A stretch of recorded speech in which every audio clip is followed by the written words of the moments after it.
3 weeks before the world lost him, Jim Morrison wrote something down and closed the notebook. He never opened it again. No one in the room saw it. No one in the band knew it existed. And the words inside that notebook would not reach the people he loved until it was far too late to change anything.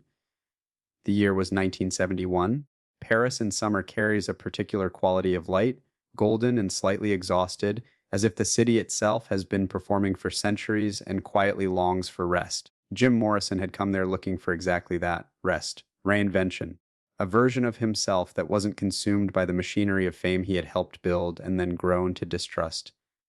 He was 27 years old, though the photographs from that period make him look older, not aged in the conventional sense, but weighted, the way certain faces carry the accumulated gravity of everything they've felt and refuse to release. He had been writing poetry long before he became a singer, long before the Doors sold out venues across America, before the magazine covers and the lawsuits and the mythology that followed him like a second shadow wherever he went.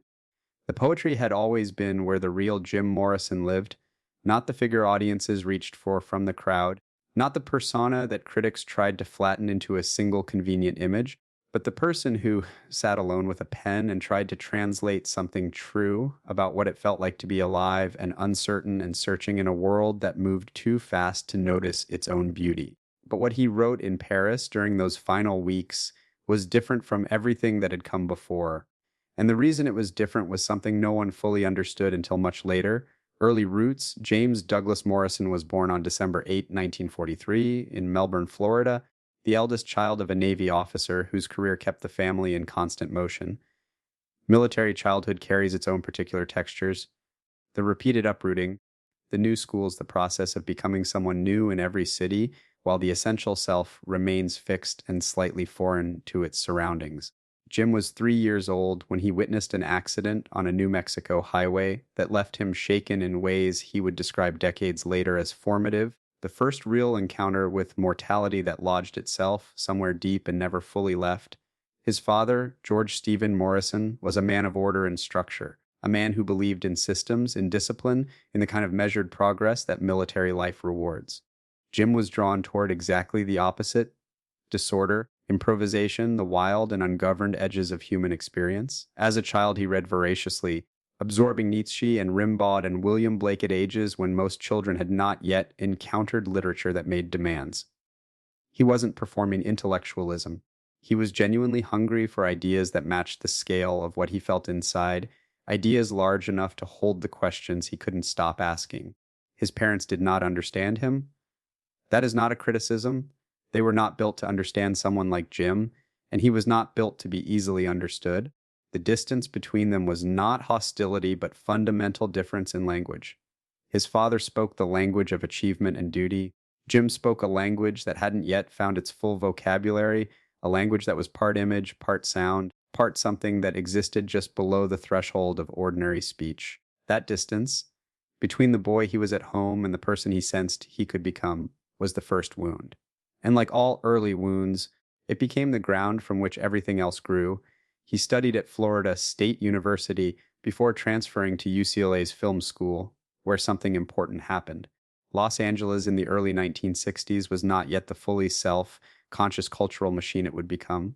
It was still loose enough, still experimental enough, to allow someone like Jim Morrison to sit on a rooftop in Venice Beach reading Blake and Kerouac and feel that the world was genuinely open. He wrote obsessively. Notebooks filled with fragments, images, half-formed lyrics that didn't yet know they were lyrics. The film school gave him permission to think cinematically, to understand that meaning could be constructed through juxtaposition, through image and shadow, and the space between things rather than only through direct statement. When he encountered Ray Manzarek on that Venice Beach rooftop in the summer of 1965 and sang the words he'd been writing in private, something crystallized. Manzarek heard the music inside the poetry before Jim had fully recognized it himself. The Doors were born not from ambition exactly, but from the recognition that these words needed a body, that the sound Jim heard in his own head when he read what he'd written needed to exist in the world as actual sound, as vibration in air, as something other people could feel moving through them. Rise the Doors released their debut album in January 1967, and within months, the cultural landscape had shifted in ways that felt permanent. Light My Fire, reached #1 on the Billboard Hot 100, break on through, opened the album with an urgency that felt entirely new, not quite blues, not quite rock, not quite anything that had existed before. Jim's voice was something audiences had not heard: baritone and supple, capable of great tenderness and then sudden ferocity, a voice that seemed to have no false register, no place where it was merely performing rather than expressing. But the phenomenon was never only musical. It was theatrical. It was literary. It was the rare convergence of genuine poetic intelligence with physical magnetism and a willingness, or perhaps an inability, to resist, the impulse to push every performance further than the last. Jim Morrison on stage was not simply a singer delivering songs, he was something harder to define, a presence engaged in some ongoing negotiation between the self and whatever lay beyond the self, between control and surrender, between the structured form of the song and the formless pull of something wilder underneath. Audiences felt it even if they couldn't name it. They weren't watching a performance. They were watching someone genuinely searching, and the danger of that search was part of what made it impossible to look away. By 1968, the Doors were one of the most successful rock bands in the world. The albums accumulated: Strange Days, Waiting for the Sun, The Soft Parade, each one pressed further into psychological territory that mainstream rock rarely visited. Jim's lyrics circled around mortality, consciousness, the edge between the known world and whatever waited beyond it. He wrote about fathers and sons, about roads and deserts, about the moment before transformation when everything is still possible and nothing is yet lost. The imagery was dense with mythology. William Blake filtered through American highways, Rimbaud translated into electric guitar, ancient ritual encoded in 3-minute singles that somehow found their way onto pop radio. He gave interviews that were unlike anyone else's. He deflected biographical questions with philosophical ones. He pushed back against journalists who wanted the simple story. When asked who he was, he answered with who he was trying to become, or with the distance between those two things, or with silence. Critics didn't know what to do with someone who took the question seriously. Creative power, the poetry, never stopped. Parallel to the albums and the tours and the escalating machinery of commercial success, Jim was filling notebooks at a rate that had nothing to do with the music industry schedule. He carried notebooks the way other people carry phones, reflexively, habitually, as though disconnecting from the act of writing even briefly risked losing something that couldn't be recovered. Hotel rooms across America accumulated pages. Tour buses vibrated with engine noise while Jim rode in the back, oblivious to the miles passing. He published 2 collections of poetry while still in the Doors, The Lords and the New Creatures, both in 1969. The critical reception was cool, almost dismissive, which wounded him more than he showed. He wanted to be taken seriously as a poet independent of the rock star machinery. He wanted the words evaluated on their own terms, not filtered through the image of the leather, jacketed figure who commanded stages. But the world had decided what Jim Morrison was, and accommodating the possibility that he was also something quieter and more introspective required more imagination than most critics were willing to apply. The gap between the person the world had decided he was and the person he actually felt himself to be, that gap was widening by 1969, and the widening was costing him something he couldn't quantify, but could feel accumulating like pressure behind the eyes. The performances grew stranger, more searching, less predictable. He began incorporating spoken word passages into concerts, holding the audience in silence while he recited imagery that had nothing to do with the songs they'd come to hear. Some nights this was transcendent. Other nights it stretched beyond what the audience could follow, and the gap between performer and audience cracked open into something uncomfortable. He was never interested in giving people only what they expected. He was interested in what happened when expectations dissolved and something rawer and less mediated could emerge. Whether the audience was ready for that was not always a question he remembered to ask. An evening with Jim Morrison, those late concerts, particularly in 1969 and 1970, were unlike anything else happening in American music. They were not concerts in the conventional sense. They were something between concert and ceremony, between performance and confession. He recited the long poem that would eventually be shaped into An American Prayer with the intensity of someone who believed the words were urgent, not clever, not artistic, but genuinely urgent, as though the speaking of them was a necessary act rather than an entertainment. Inner contrast off stage, the contrast was striking. People who spent real time with Jim Morrison in private Not at parties, not in the gravitational field of the public persona, but in actual conversation, consistently described someone reflective and surprisingly gentle, someone who listened with genuine attention, someone who asked questions about other people's inner lives with a curiosity that felt authentic rather than performative, someone who laughed easily and quietly, who was moved by small things, a particular quality of light, a sentence from a book, an unexpected human kindness that cut through the general noise of the world. Pamela Corson, the woman he loved and who loved him, knew this Jim, the one who brought her flowers from a street market in Paris and stood in the kitchen of their apartment on Rue Beautreillis making coffee in the early morning while the city was still quiet. The one who read to her from his notebooks, not performing the words, but sharing them tentatively, the way you share something fragile with someone you trust not to break it. This Jim was not the myth. This Jim was a person with all the ordinary vulnerability that personhood contains, but the two Jims, the public figure and the private person, were pulling in increasingly different directions by 1970, and that pulling had consequences that went beyond career or reputation into something more fundamental. The pressures had compounded over years in ways that are difficult to fully reconstruct from the outside. The constant touring, the legal entanglements, including the Miami incident of 1969 that shadowed his final years with the threat of imprisonment, the scrutiny, the expectations, the weight of being a symbol for a generation's anxieties and aspirations simultaneously.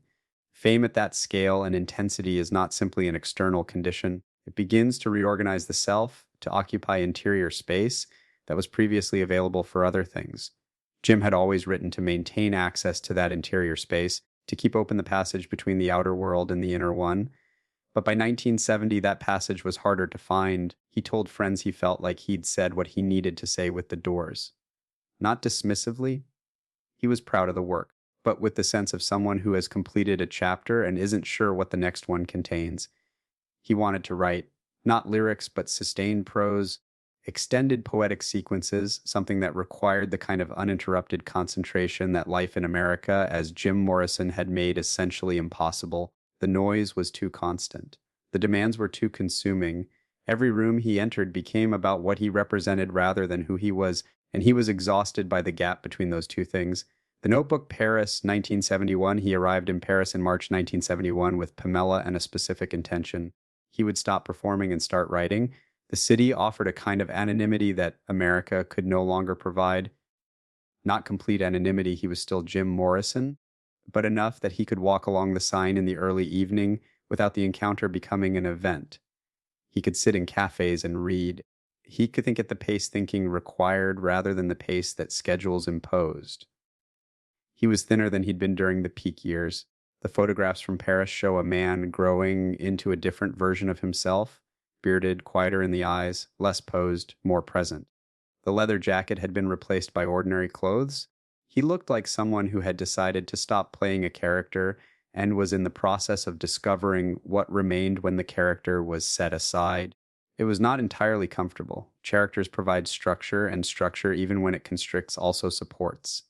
Without it, you are left with the question of who you actually are, and that question is easier to live with when you're not confronting it directly. He was confronting it directly, and the notebook he carried through those Paris months was the record of that confrontation. Unguarded in ways his published work had never quite been. The notebook was black, small enough to fit in a jacket pocket, the kind sold in any stationery shop. He'd bought it in a store near the place Des Vosges in early April and started writing in it immediately on the walk back to the apartment. The first entries were observational, the specific quality of morning light on wet cobblestones, a conversation overheard between two old men on a bench, the sound of a particular cafe at the hour when the breakfast crowd thins and the afternoon regulars haven't yet arrived. Small things, ordinary things. The kind of material that poets work with when they are trying to clear the static and return to what is actually in front of them. But as the weeks passed, the entries grew more personal, more direct. He wrote about his father in ways he had never written publicly, not with anger, but with something more complicated and more honest than anger, something that included grief and the strange longing for a different kind of understanding between them. He wrote about fame with a clarity that his earlier work had approached, but never quite reached, about what it does to the self to be made into a symbol before you've finished becoming a person. He wrote about Pamela with a tenderness that was private in the deepest sense, not secrets, but intimacies, the specific textures of a shared life that belong only to the people living it. And in the final pages, the entries from late June and early July 1971, he wrote something that those who later read the notebook could not easily categorize. It was a long poem, longer than anything he'd produced in his published collections. It unfolded over 14 pages in his handwriting, which had always been slightly difficult to read, tilted and dense, words packed together as though there wasn't enough space on the page for everything pressing to be expressed. The poem had no title. It began in the middle of a sentence, as though it had been going on before the page started and would continue after it ended, and the images inside it were unlike anything he'd written before. The poem, those who read the poem after it was finally recovered described it in different ways, depending on what they brought to it. Ray Manzarek, who saw it years later and sat with it for a long time before speaking, said it felt like Jim had finally stopped performing even for himself, that the usual filters were gone, the usual self-consciousness about how the words would land, and what remained was something almost painfully unguarded. John Densmore described it as reading a letter that wasn't addressed to anyone in particular, but felt personally delivered. Pamela could not speak about it for a long time after she first read it. When she finally did, she said only that she recognized him in it, the actual him, more completely than in anything else he'd ever written. The poem moved through several distinct territories. It opened with images of water, the sign at night, reflections fragmenting in the wake of a passing boat, the way a light on the surface carries its own separate existence from the light above it. The water was not metaphorical in a heavy-handed way. It was water-specific and sensory, but the attention Jim gave it opened into something larger about impermanence, about the nature of reflection itself, about what it means to be the thing doing the looking rather than the thing being looked at. Then it moved into memory. Childhood in the desert Southwest, a specific afternoon when he was perhaps 7 or 8, standing in a doorway between the house and the backyard, not going in or out but suspended in between, feeling the heat on one side and the cool on the other, and understanding without having words for it yet that he would always live in that doorway, always in transit between opposing conditions, never quite belonging to either one. His father appeared in the poem, not as antagonist, but as another person also standing in his own doorway, also suspended, also unable to fully cross. The recognition of shared condition between them arrived in the poem with a gentleness that was surprising, almost heartbreaking, because it came so late and in a form the father would never read. He wrote things in those 14 pages that he had never said aloud to anyone, and the question of why this poem, why now, why kept entirely private, is one that has no clean answer and perhaps requires none. The poem's final section turned toward what can only be described as permission. Permission extended to himself. After years of having defined himself primarily through what he was against expectations, against limitations, against the comfortable and the conventional. Here, in the last pages, the tension of opposition released into something more open. He wrote about the possibility of silence as a form of fullness rather than absence. He wrote about the desire to be ordinary in the precise meaning of the word, part of the order of things, integrated rather than exceptional, belonging to the fabric of daily life rather than suspended above it in the strange altitude of fame. He wrote about wanting to sit with Pamela at a window in Paris and watch the street and have that be enough, and feel it be enough, without the persistent sense of something unfinished pressing at the edges. Whether the poem was premonitory or simply honest is impossible to determine and probably beside the point. What it clearly was to everyone who later encountered it was the most intimate thing Jim Morrison ever committed to paper. More intimate than the published poetry, more intimate than the recorded music, more intimate than the interviews or the correspondence. It was the record of a person in a quiet room at the end of a particular chapter of his life trying to say what he actually knew about who he was. The turning point, July 3rd, 1971. Jim Morrison was found in his apartment at 17 Rue Butralis. He was 27 years old. The official cause of death was listed as heart failure. No autopsy was performed. The circumstances were quiet in a way that felt at odds with the size of the life they closed, which is perhaps the most human thing about mortality. It arrives without matching the scale of what it ends. Pamela found the notebook in the apartment after his death, among the papers and books and the evidence of a person recently present in a space that now held only his absence. She recognized the black cover. She had seen him writing in it on various evenings, had asked once what he was working on and received a vague answer. Just things. That she hadn't pushed past because she had learned, over years, to recognize when Jim needed the writing to be only his. She set the notebook aside and did not open it for several weeks. When she did finally open it, she read it in a single sitting, and what she found inside changed what she understood about the months they had spent in Paris, not in the sense of revelation, but in the sense of confirmation of something she had felt but not yet fully seen. The notebook passed through several hands over the years that followed, its existence known only to those closest to Jim and Pamela. It was not among the materials released in the immediate aftermath of his death. It was not included in the archival publications of his poetry that appeared through the 1970s. Pamela herself died in 1974, young and suddenly, and the notebook became part of the complicated landscape of personal belongings left without clear custodianship. It surfaced and submerged in the years that followed, visible occasionally in references in letters and conversations, but never fully public, never officially acknowledged. Ray Manzarek spoke about it in an interview in the 1990s, obliquely, carefully, as though the notebook occupied a category of intimacy that public discussion threatened to violate. He said that he had seen it, that he had read it, and that it contained the most complete version of Jim he had ever encountered in any form.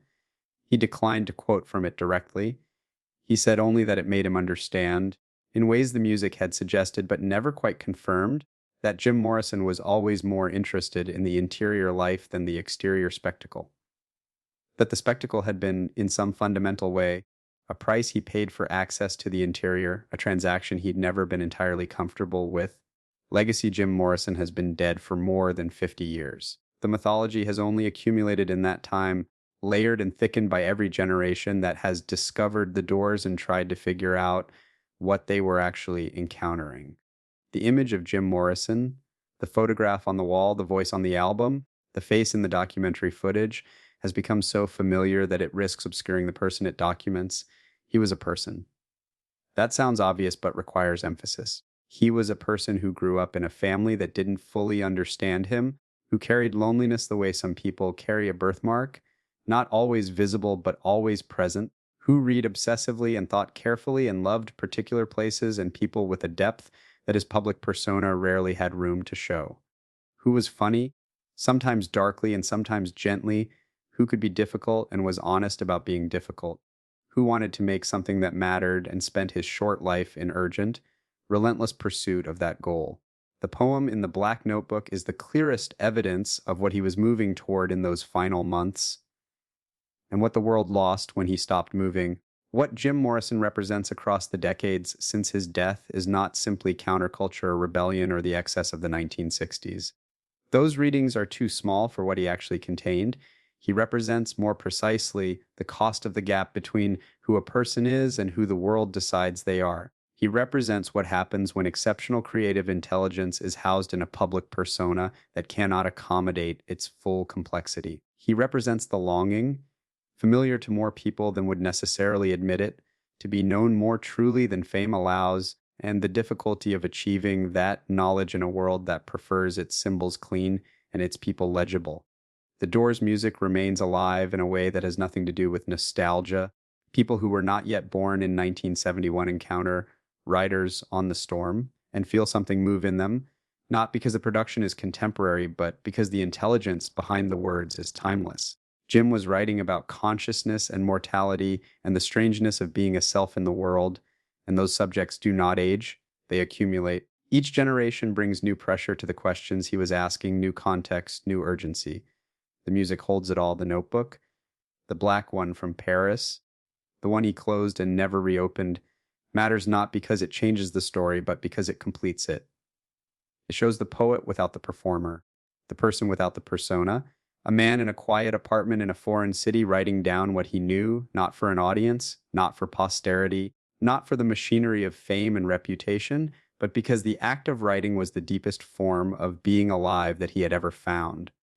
Because the words were the most honest thing he had access to, because the poem was the place where Jim Morrison, Not the myth, not the icon, not the symbol, but the actual person was most fully present, and the most quietly devastating thing about that poem, the thing that those who have read it return to again and again, is that it ends not with darkness, but with a kind of arrival. The last image is of morning light coming through a window, specific and unhurried, as though the person writing it had, at last, found his way into the stillness he had been searching for the entire length of his extraordinary life.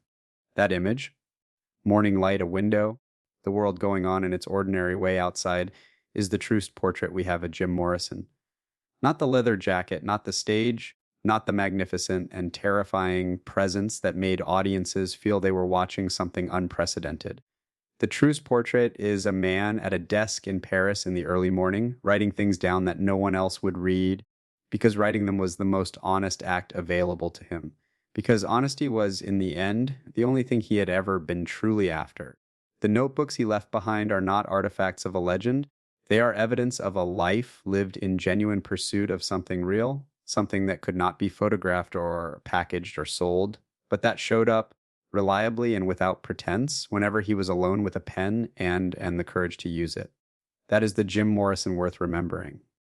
Not the figure the world made of him, the one who made himself, quietly, imperfectly, urgently, in the pages of black notebooks in hotel rooms and apartments across the world, the one who, 3 weeks before the end, wrote 14 pages of poetry that he never showed anyone, closed the notebook, and went to sleep in Paris with the window slightly open and the sound of the city rising gently through the dark.